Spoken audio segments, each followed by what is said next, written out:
All right, y'all, welcome back to the show. I'm Scott Horton. ScottHorton.org is the website. There's also a page there where you can donate and help support the show. ScottHorton.org/donate if you're into that kind of thing. Our first guest today is Doug Bandow from the Cato Institute. And in fact, I bet if I look, I'll have a whole bio written out here. The wife does such a good job preparing all this stuff for me in the morning. Doug Bandow is a senior fellow at the Cato Institute. A former special assistant to President Ronald Reagan, he's the author of several books, including Foreign Follies, America's New Global Empire. Of course, he also writes regularly for Forbes.com. Welcome back to the show. Doug, how are you doing? Doing okay. Well, good. I'm very happy to have you here. So, I assume that you read this piece in the Washington Post. It's getting a lot of attention. It was published yesterday. It's by Greg Joffe. U.S. model for a future war fans tensions with China and inside the Pentagon. So now, I guess let me just say, first of all, the Pentagon has a plan for, sorry, slip of the tongue there.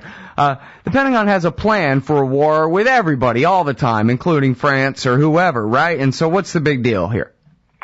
Well, I mean, to some degree that's true. That is, if you're at the Pentagon, you're supposed to plan for worst case and, assume kind of anything bad can happen. On the other hand, they're spending a fair amount of money on this, and you have to ask, are they making enemies where there's no conceivable reason to have one? And that's Are they making enemies where there's no conceivable reason to have one? Well, that's certainly what this looks like. They're paying this kind of think tank several $1 million a year to do studies on how to fight China. And, of course, the question is, why would we want to fight China? They've come up with a whole analysis kind of predicated on a Chinese attack on the United States, and it's pretty hard to imagine why that would happen. Quite frankly, all of the scenarios that one can imagine are America attacking China, and I don't see any reason for us to want to do that. Well, I mean, the obvious one would be they go ahead and move on Taiwan, right? No, that's right. But the point is, none of these scenarios have anything to do with defending America. All of the scenarios have to do with defending allies or, kind of asserting U.S. influence. I mean, it kind of shows where we're at in the world today that the Defense Department no longer does defense. The Defense Department does, kind of aggressive war against other countries if they do things we don't like. It's a very different thing. Collective security. That's right. I mean, it's the idea that we have to defend basically everybody else on the planet, and somehow that's related to defending ourselves, even when in so many cases it simply has nothing to do with it. Well, now, as far as that goes, am I right that Taiwan might as well be Texas? There would be war if China tried to invade and conquer Taiwan. The U.S. would go to war with China over that, wouldn't they? Well, I think so, but that could change. I mean, the critical thing is that as China gains a deterrent capability and the ability to sink American carriers, that may change the calculus. Well, they can drop a hydrogen bomb on my hometown right now. Yeah, the thing is, China, it's a question of kind of escalation where China doesn't want to threaten nuclear war if it decides it wants to take over Taiwan. What it wants to do is be able to deter the U.S. conventionally but have nuclear forces so the U.S. can't threaten them with nuclear force. And I think we're moving to that time where they have submarines and missiles that could sink American carriers. That forces a U.S. president to make a very different decision. So we might be coming to a point where the U.S. simply can't assume it can defend Taiwan. And then that brings in the kind of analysis the Washington Post was talking about. This air-sea-land battle and kind of all this complicated, how the U.S. would strike deep into China, kind of all this craziness, which is what the Pentagon's paying a lot of money for. Yeah, see, this is the whole Dr. Strangelove winnable war, a fightable war against China instead of MacArthur, you're fired because we just absolutely cannot ever have a war with China, period.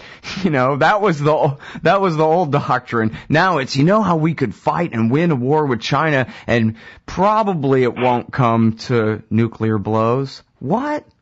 Well, it's also, the Truman folks would have gone to war with China, say, to defend Japan. But they recognized that it made no sense to have a war on the Asian mainland over Korea, and that they recognize far better to have a stalemate on the Korean Peninsula than have another world war. So, I mean, even a very hawkish administration in the middle of the Cold War recognized that war with China was a very bad deal. And you didn't jump into this kind of, frivolously, which is what MacArthur, let's unleash everything and attack them and kind of hope for the best. Mm-hmm. Well, if it had been a nuclear war with China, then the Russians would have been involved immediately as well, right? Yeah, I mean, Russia had a defense treaty with China. Stalin wouldn't have wanted nuclear war with America. On the other hand, he wouldn't have wanted the U.S. to take out the Chinese communists, so it would have been a very dicey situation. He might very well have moved on Europe. That would have been a way to put pressure on the U.S. So I think, from everyone's standpoint, clearly the Truman administration made the right decision. Sorry, Douglas, this is a crazy idea. You go home. Right. Now, well, the one thing that Truman did that I agreed with, although in the context of a war, I would have never had him fight in the first place. But so anyway, but to bring this back up to our current standards, I guess. Well, you're saying, Japan is an example, right? They would go to war over Japan if China and Japan got into the fight. But you're saying with Taiwan, it maybe is not so clear? That's right. I think Taiwan is simply more complicated. You look at it geographically, it's a lot closer. It's much harder to defend. It's a smaller country. It's, less critical. It doesn't have the long, clear kind of alliance relationship in quite the same way that Japan has. It has not had the presence of U.S. troops. I mean, the reality is most of the countries of the world don't recognize Taiwan as being independent. All of that kind of puts Taiwan in a different position. I think today, if China attacked Taiwan, the U.S. would probably intervene.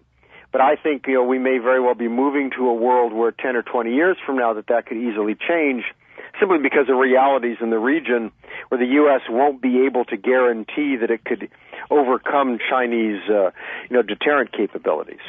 Mm-hmm. Well, and now I saw this thing. Oh, I think it was probably the war nerd over there at The Exiled was talking about how aircraft carriers are nothing but targets for ballistic missiles, which just simply means missiles falling from out of the sky on top of them. No, that's right. I mean, carriers are wonderful. If it's a sea-skimming missile, they can shoot their radar and their Gatling guns at it and try to take it out. But a ballistic missile, it's just a target, he said. That's right, and that's what the Chinese are really building up. What the Chinese understand is they don't have to have 11 carrier groups like America. All they need is the ability to sink carriers.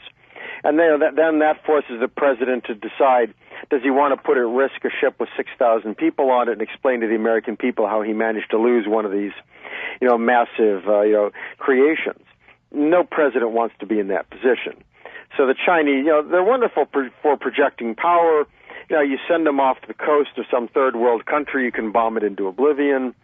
But, it turns out if you're up against a sophisticated opponent, then suddenly the world changes and it becomes a big target. Right. Yeah, and I think it was Jeff Huber, the late great Jeff Huber, who wrote about how they don't even make them out of steel anymore. They're a few inches thick, the armor on these boats. They're not even really made for fighting with. Compared to the kind of ships that the Navy had in World War II, which were made to take a pounding and not sink. Well, part of it is, of course, missiles the firepower is increased exponentially. Sure. So it's pretty hard to put enough armor in to stop that missile. So to some degree, I think they emphasize speed at this point as opposed to, throwing on extra armor that probably wouldn't help very much anyway. Oh, yeah, that makes sense. All right. Well, we're coming up on a break here. We're talking with Doug Bandow from the Cato Institute, and we're talking about this piece in the Washington Post, U.S. model for a future war fans tensions with China and inside the Pentagon, about all these studies for how to fight a winnable war against China. It seemed to be, possibly one of those self-fulfilling prophecies trying to gin up a crisis where there's not one, sort of thing. Anyway, we'll be right back to talk about more Asia issues. All right, y'all, welcome back to the show. I'm Scott Horton. I'm talking with Doug Bandow from the Cato Institute. And we're going over this piece in the Washington Post, U.S. model for a future war fans tensions with China and inside the Pentagon.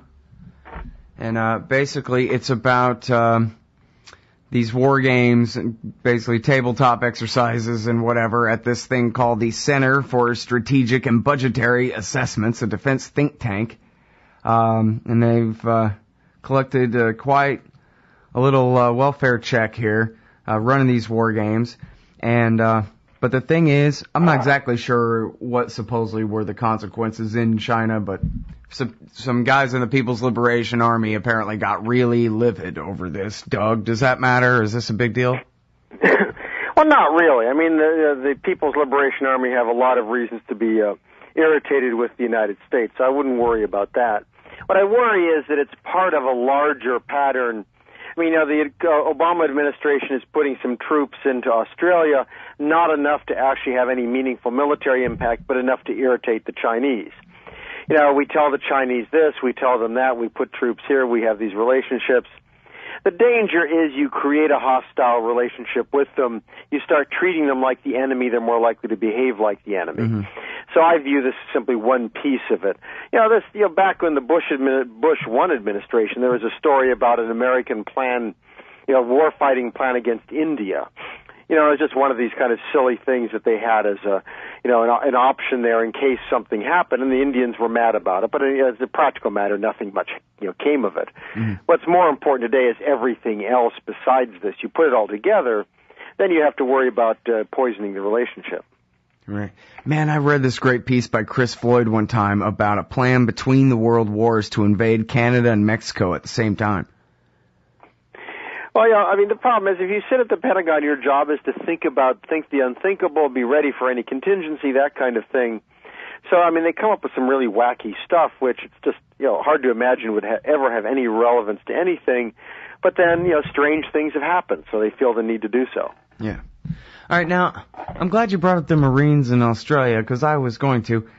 What is the purpose? How many are there? Just a few thousand, right? Yeah, it's like 2,500 or something. Right. So, what is the point of that, except to, because it's not like, a little Marine base costs that much, so it's not the welfare for Halliburton to build the base, right? It's got to be something more important than that. Oh, I think it's symbolism. I think the problem here is they seem to think the symbolic message is the Chinese will be impressed and say, oh my, America is serious. The Chinese are much more likely to say, oh, these irritating people, they're trying to, kind of bother us again.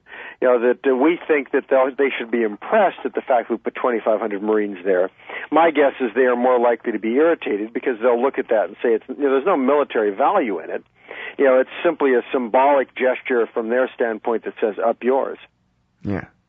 Well, and it's, if they want to be impressive, put 20,000. Do something. Right. Enough to, seize the center of somebody's town somewhere. I don't know. That's exactly right. Yeah. The whole thing is ridiculous. All right. Well, and so that goes to the real question here of what's all this about, because when it comes to plutocrats and Wall Street and all them, they like China, right? Cheap labor, and they have the Navy, the U.S. Navy, to socialize the cost of all their security for the distribution. And what a great deal. Since the 1970s, we've had a really great deal between billionaires in America and, I guess, millionaires and billionaires in China, too, and their communist state there. So why in the world would the powers that be interested in any of this other than maybe just Lockheed? But doesn't Lockheed have to kind of go along with the rest of corporate culture a little bit on big questions like this? Or how does this work? About the only people who like China is corporate America. And basically everybody else hates it. And that's the problem, is you have human rights activists, you have religious activists, you have labor unions on the trade issue, you have hawks. There's a whole bunch of people out there who kind of come together in an odd coalition. And so China has a lot of enemies out there. And, for a long time, corporate America kind of dominated the agenda, but less so today. A lot of these other issues, security, trade, and whatnot, have come up. And they aren't really positive for supporters of China. Mm-hmm. Well, I look at this in this Post piece. It says what Joe Lieberman and John Cornyn, they inserted language into the defense authorization bill requiring the Pentagon to issue a report this year detailing their plans for implementing the concept. They want to see which weapons would you use and are you training for it, and they want to just go ahead and spend as much money as they can on this thing. That's right. Though, of course, at least Lieberman is one of the great war hawks in the Senate. So he's the kind of guy who wants to have as big a military as possible and be as kind of obnoxious, as arrogant, and as interventionist as possible. So he almost certainly views this as the U.S. should be over there, kind of, shoving the Chinese around, showing them that we're boss. Mm-hmm. Well, and I don't know if Cornyn has ever made himself a leader on these things. He's, uniformly bad on them. That's right. I'm not sure why he's involved in this in particular, but he is not a particular friend of liberty. So, at least on international issues, he's the kind of guy who's much more hawkish. Yeah. Well, I don't know. There are a lot of problems with China, but it's very strange to me how people would see taking a confrontational stance as the solution to that when, hey, even Nixon or only Nixon or whatever is the cliche you prefer, like Nixon, that devil, said, you know what, we ought to have peace with this billion people in the world. What do we need trouble with them for? Let's all, we'll trade, we'll begin the healing. And maybe it takes a while, and maybe things aren't perfect there or here either, for that matter. When it comes to internet security violations and privacy violations, America and China are the only two that really compare with each other in the world right now. So, and when it comes to prison populations and executions too. So, maybe we're becoming more like them as they're becoming more like us. But geez, the last thing we want to do is get in a fight with them. Maybe if we work together a little bit better, we could both do better. That's right. No, I mean, having these two countries, and more importantly, the people of these two countries cooperate, you can imagine having a lot of positive things happen. So it's in both countries' interest not to have any conflict. And now it really is unimaginable that they would do anything so stupid as to really get us into a fight, right? It's all posturing and whatever, but there's got to be a limit somewhere. Well, I think there is. It is at the moment primarily posturing. I think the danger is everyone assumes that it couldn't happen, and that's the dangerous moment.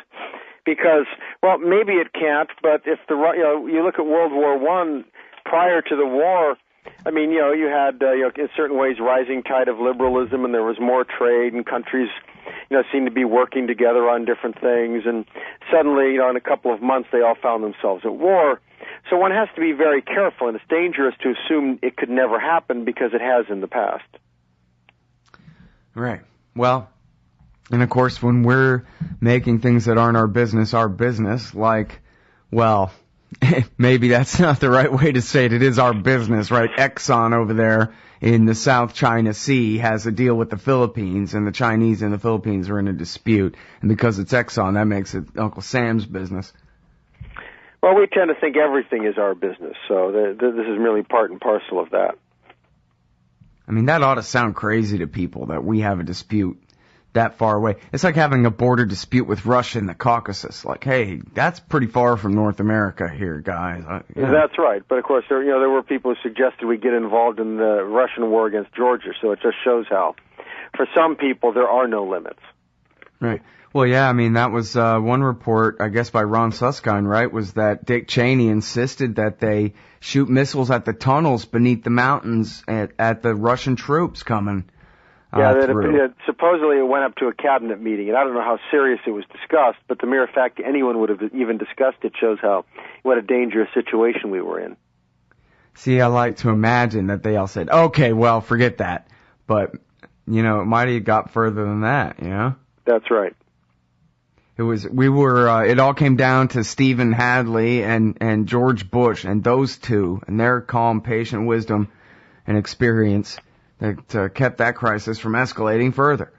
That's right. No, I mean, it could have been a disastrous situation. Thankfully, we did not. All of humanity hanging by a thread. Yep. By Stephen Hadley. I know. The guy that funneled the forged Niger uranium documents into the president's speech.